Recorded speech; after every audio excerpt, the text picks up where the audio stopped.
Hi, everybody. Well, that's a wrap for the first of 2 days of CSA's first ever NHI Summit. We covered some really important topics, including NHI broadly, agentic AI, flawed identity models, and the implications of having humans out of the loop. If you learned one thing today, let it be this: the future of identity is not human. Last year, CSA performed a study called the State of Non-Human Identity Security. We surveyed over 800 IT and security professionals from a large number of Fortune 500 companies on the topic of more than 2 million NHIs. It can best express everyone's attitude as high anxiety with low confidence.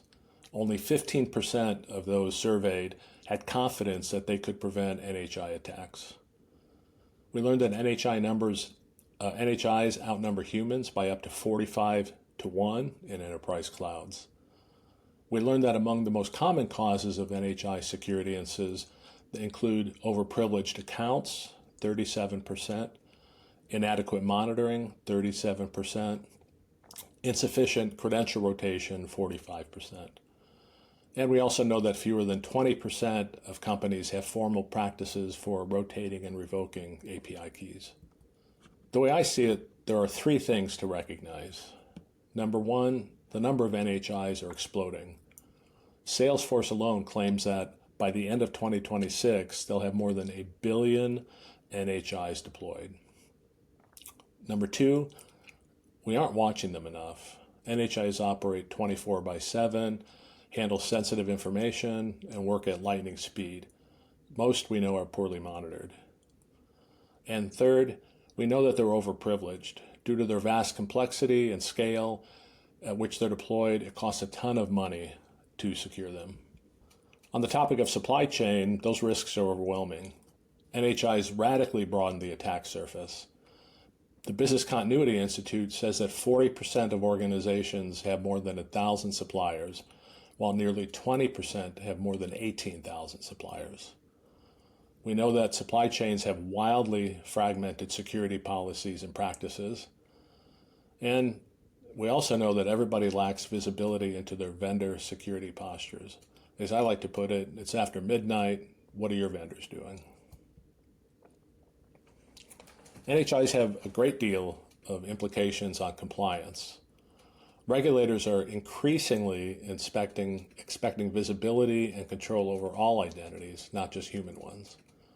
By regulators, I mean those for SOX, HIPAA, DORA, GDPR, and dozens of others.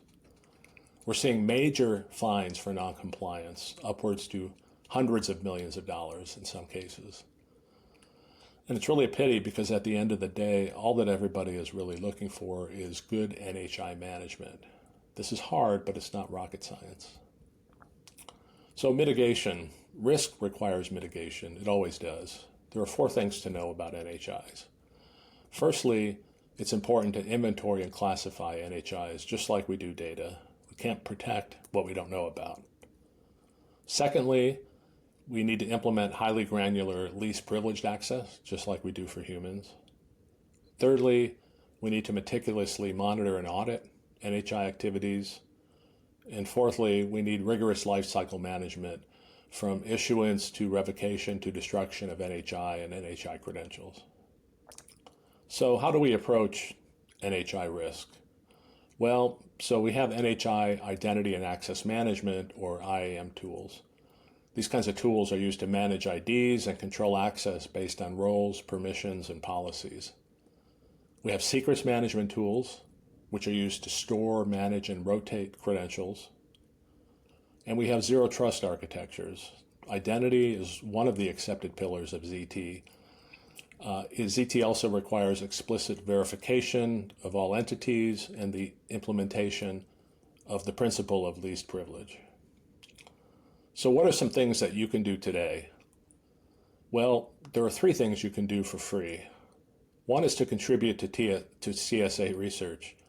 We have a volunteer base of 15,000 subject matter experts representing hundreds of large companies covering dozens of subjects. Number 2, you can commit to this AI safety initiative. which is a coalition of companies that commits to deploy AI solutions that are safe, responsible, and compliant. And third, you can attend tomorrow's session. Thanks a lot. I appreciate your attention, and see you tomorrow.